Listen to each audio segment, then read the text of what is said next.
Hello friends. तो आज हम सीटेट पेपर 1 में पूछे गए कुछ क्वेश्चंस को सॉल्व करेंगे। यहाँ क्वेश्चन नंबर 1 दिया हुआ है। मैं एक दो अंकों की संख्या हो दाई के स्थान पर अंक 2 का गुणज है। जो दाई का जो स्थान है, ये वाला जो स्थान है यहाँ, ये अंक कितने का गुणज है? 2 का मल्टीपल है। The digit at unit place is multiple of 3 का मल्टीपल है, तो 3 का मल्टीपल ये सारे के सारे है। सो पहला स्टेटमेंट तो ये हो गया। अब दूसरा स्टेटमेंट देखते हैं। संख्या है जो कि 52 का एक गुणनखंड है। दोनों डिजिट की सम करेंगे, दोनों डिजिट की एडिशन करेंगे तो हमें पता चलेगा कि कौन सा इसमें से प्राइम नंबर है। सो 9 और 6 पहला हमारा जो है तो प्राइम नंबर नहीं है, तो ये तो नहीं होगा।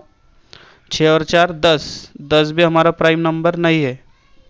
9 और 4 13 हमारा प्राइम नंबर है। 8 और 3 11 भी हमारा प्राइम नंबर है। अब इन दोनों में से एक ऑप्शन करेक्ट है हमारा। तो यहाँ क्या पूछ रहा है वो कि विच इज़ फैक्टर ऑफ 52। तो 52 का फैक्टर कौन सा होगा? जब 9 और 4 को हम जमा करेंगे तो कितना हो रहा है? 13। जो 13 जो है वो 52 का फैक्टर है, क्योंकि 13 चौक 52 होता है हमारा। इसलिए जो ऑप्शन नंबर सी है, C is the correct answer.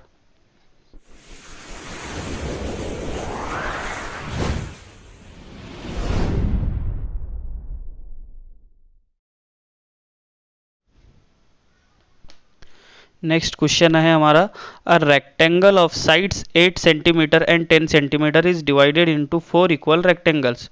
What is the perimeter of each small rectangles? 8 centimeter और 10 सेंटीमीटर 8 सेंटीमीटर और 10 सेंटीमीटर भुजाओं वाले एक आयतन को 4 समान आयतों में विभाजित किया जाए। प्रत्येक छोटे आयत का परिमाप क्या होगा? तो अब यहाँ पे हमें क्या पूछ रहा है कि एक बड़ा रेक्टेंगल दिया हुआ है जिसके साइड्स क्या क्या है? 8 और 10 8 और 10 सेंटीमीटर यहाँ पर इनके साइड्स है। अब अगर हम इसको 4 इक्वल रेक्टेंगल में डिवाइड कर दे, सो हर छोटे रेक्टेंगल का हमें क्या पूछा गया है? परिमाप पूछा गया है। तब इसको हम डिवाइड करेंगे, इक्वली डिवाइड करेंगे, तो इसकी साइड क्या हो जाएंगी? 4 4 8 है तो, और इसकी भी आधी आधी हो जाएंगी 5 5। तभी अगर हम एक छोटा रेक्टेंगल ले लें यहाँ से, तो उसकी साइड क्या होंगी? 4 और 5। अब यहाँ पे हमें छोटे रेक्टेंगल का पेरीमीटर निकालना है। पेरीमीटर का क्या फार्मूला है? 2 इंटू एल प्लस बी। सो 2 इंटू एल क्या है हमारा? 5 प्लस 4। सो क्या हो जाएगा? 2 इंटू 9 9 दूनों 18। So 18 centimetre is the correct answer, option number C. Next question है हमारा, which of the following statement is true? निम्नलिखित में से कौन सा कथन सत्य है? A prime number when added to another prime number always gives a prime number. एक अभाज्य संख्या में जब दूसरी अभाज्य संख्या जोड़ी जाए तो सदा एक अभाज्य संख्या प्राप्त होती है। अब हमारे प्राइम नंबर्स कौन से हैं? 2 3 5 7 11, और ये कितने हमारे? इनफाइनाइट है। प्राइम नंबर को प्राइम नंबर में जोड़े तो हमेशा प्राइम नंबर ही प्राप्त होगा। सो 2 क्या है हमारा? एक प्राइम नंबर है और एक ये 3। अब इसको अगर हम जोड़े तो प्राइम नंबर आएगा, लेकिन 3 और 5 भी प्राइम नंबर है, जिसको जोड़े तो क्या होगा? 8 आएगा। 8 जो है तो प्राइम नंबर नहीं है। 8 जो है तो प्राइम नंबर नहीं है। तो पहला जो स्टेटमेंट है हमारा वो क्या हो गया? गलत हो गया। पहला स्टेटमेंट हमारा गलत हो गया। अब सेकंड स्टेटमेंट क्या है? A prime number when multiple by another prime number is always gives a prime number. जब प्राइम नंबर को प्राइम नंबर में मल्टीप्लाई किया जाए तो हमेशा प्राइम नंबर ही प्राप्त होगा। अब 2 और 3 की मल्टीप्लिकेशन करें तो क्या होगा? 6 होगा, जो कि प्राइम नंबर नहीं है। तो ये भी स्टेटमेंट गलत हो गया। Prime numbers do not have a factors. Prime अभाज्य संख्याओं के गुणज नहीं होते। गुणज होते हैं। प्राइम नंबर के 2 फैक्टर होते हैं, 1 एंड इटसेल्फ। सो ये भी रॉन्ग हो गया statement. There are infinitely many prime numbers, अभाज्य संख्याएं अपरिमित रूप से अनेक होती है। ये जो ऑप्शन डी है ये करेक्ट स्टेटमेंट है, क्योंकि हमारी जो है तो प्राइम नंबर्स क्या होते हैं, इनफाइनाइट होते हैं। सो यहाँ क्या पूछा गया है, निम्नलिखित में से कौन सा कथन सत्य है, तो option number D is the correct answer. पास केवल 2 रुपए और 5 रुपए के सिक्के हैं। यदि उसके पास सिक्कों की कुल संख्या 36 है और राशि 105 रुपये है, सो 2 रुपए और 5 रुपए के सिक्कों की संख्या क्या होंगी। तो ये क्वेश्चन जो है तो ऑप्शन सी सॉल्व हो जाएगा। 2 रुपए के कितने सिक्के हैं और 5 रुपए के कितने सिक्के हैं, जिनको जमा करने पर क्या है हमारे पास राशि कितनी आए, 105 रुपये आनी चाहिए, 105 रुपये। सो अगर हम पहला ऑप्शन ले ले, अगर हम 26 रुपये के 2 रुपये के 26 सिक्के पकड़े और 5 रुपये के 10 सिक्के, सो कितना हो जाएगा, ये 26 दोनों जो है तो हमारा 52 हो जाएगा और ये कितने हो जाएंगे 50। अब इन दोनों के अगर हम जमा करें तो कितना आंसर आएगा, 102 आएगा, 102। सो हमको कितने चाहिए, 105 चाहिए, तो ये पहला जो ऑप्शन है वो गलत हो जाएगा। अब सेकंड ऑप्शन क्या है हमारा, 2 रुपये के सिक्के 5 रुपये के सिक्के, तो 2 रुपये के 25 सिक्के और 5 रुपये के अगर हमने 11 सिक्के लिए, सो कितने होंगे ये 25 दोनों 50 जमा 11 पंजे 55, इन दोनों को अगर हम जोड़े तो कितने होंगे हमारे पास, 105 रुपये हो जाएंगे। सो जो ऑप्शन नंबर बी है हमारा वो करेक्ट आंसर होगा। ये observe the following pattern and select the next term. हमें यहाँ पर पैटर्न का सवाल दिया गया है और नेक्स्ट टर्म मालूम करना है।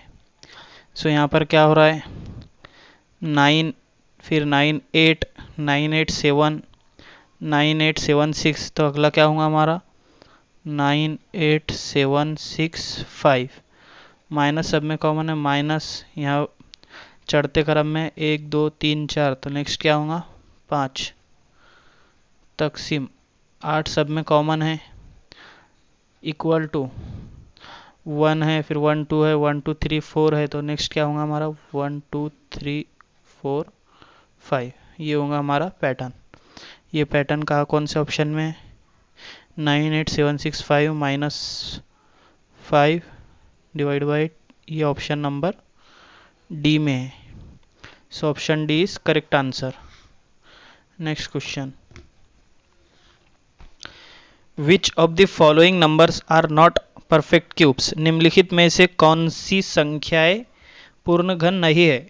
अब यहाँ पे हमें परफेक्ट क्यूब्स याद होने चाहिए। सो जो 729 है ये 9 का क्यूब है, जो 1000 है वो कितने का क्यूब है, 10 का क्यूब है, और 216 जो है हमारा वो 6 का क्यूब है। जो 333 है वो किसी का क्यूब नहीं है, तो यही हमारा आंसर होगा, क्योंकि हमें पूछा गया है कि कौन सा परफेक्ट क्यूब नहीं है। सो जो ऑप्शन सी है वो करेक्ट आंसर होगा 3 अभी। Next question, which of the following is a pair of like fraction. निम्नलिखित में से कौन सा तुल्य भिन्न का जोड़ा है। तुल्य भिन्न नहीं होना चाहिए था, समान भिन्न होना चाहिए था, समान भिन्न। अब समान भिन्न क्या होता है, समान भिन्न वो होता है जिसका जो है तो डिनोमिनेटर सेम होता है। अब डिनोमिनेटर क्या होता है, कोई भी ये फ्रैक्शन दिया हुआ है तो जो ये ऊपर की टर्म होती है उसको हम न्यूमरेटर बोलते हैं, और नीचे की टर्म जो होती है उसको डिनोमिनेटर बोलते हैं। तो डिनोमिनेटर जिसका सेम होगा वो लाइक फ्रैक्शन कहलाएगा, समान भिन्न। सो डिनोमिनेटर किसका सेम है, ऑप्शन डी का डिनोमिनेटर सेम है 4 4। सो ये जो ऑप्शन डी है वो हमारा करेक्ट आंसर हो जाएगा। नेक्स्ट क्वेश्चन है हमारा, संख्या 4782 और 32170 में 7 के अंकित मूल्यों के बीच का अंतर क्या। 7 की फेस वैल्यू पूछा है हमें, 4782 और 32170। सो इसमें 7 की फेस वैल्यू क्या होंगी, फेस वैल्यू क्या होती है, जो नंबर होता है वही वो फेस वैल्यू कहलाती है। सो यहाँ पर भी 7 होगा और यहाँ पर भी 7। अब इनका डिफरेंस पूछा है तो 7 माइनस 7 क्या होगा, 0 होगा। So option C is correct answer. अब अगर यहाँ पर हमें वैल्यू की जगह क्वेश्चन में पूछा होता place value, place value, so place value क्या होती है हमारी, प्लेस वैल्यू होती है कि अगर कोई नंबर दिया हुआ है, ऑप्शन में दिया हुआ है प्लेस वैल्यू 4 7 8 2 और 3 2 1 7 0, ये दो नंबर दिए हुए हमें। अगर इसकी प्लेस वैल्यू पूछता हो तो क्या होता है, यहाँ पर प्लेस वैल्यू 7 की क्या होती, इसके पहले हम जो दो नंबर है वो दो नंबर की जगह हम 2 0 लगा देते। सो इसमें 4782 के अंदर जो 7 की वैल्यू होंगी प्लेस वैल्यू वो क्या हो जाएंगी 700, और इसके अंदर क्या हो जाएंगी, ये 7 है, 7 के पहले 0 है।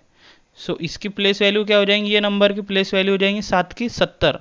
अगर अब हमें इसका डिफरेंस पूछा होता सो क्या होता हमारा आंसर 630 आंसर होता, और ऑप्शन में 630 भी दिया हुआ है। सो हमें कंफ्यूज करने के लिए 630 दिया हुआ है, क्योंकि बहुत से जो स्टूडेंट है वो फेस वैल्यू की जगह प्लेस वैल्यू यूज़ कर लेते हैं। सो यहाँ पर हमें प्लेस वैल्यू नहीं पूछा गया है, हमें पूछा गया है फेस वैल्यू। फेस वैल्यू जो भी नंबर होता है वही उसकी फेस वैल्यू होती है। So 7 minus 7 is 0। So option C is correct answer. Next question, next question हमें फ्रैक्शन दिया हुआ है। सो इसको सॉल्व करना है, इसको सॉल्व करेंगे 1/2 minus 2/3 minus 4/5। So cross multiplication कर लेना यहाँ पर इसकी। सो क्या होगा, ये 5 की 2 में 5 दूनी 10 माइनस 3 की 4 में किए तो क्या होगा 4 3 12 अपॉन इन दोनों की मल्टीप्लिकेशन 5 3 15। सो ये क्या हो जाएगा हमारा -2/15, -2/15। अब नेक्स्ट क्या होगा 1/2 में उसकी 1/2 में -2/15 माइनस करना है। सो ये क्या होगा 1/2 माइनस ऑफ -2/15। सो ये क्या हो जाएगा, माइनस माइनस क्या हो जाएगा, प्लस हो जाएगा, माइनस माइनस प्लस हो जाएगा। सो 1/2 प्लस 2/15। अब इसको सॉल्व कर लिए क्रॉस तो क्या होगा 15 प्लस 4/30। सो क्या हो जाएगा इसका आंसर 19/30। सो 19/30 ना, सो 19/13 इज द करेक्ट आंसर।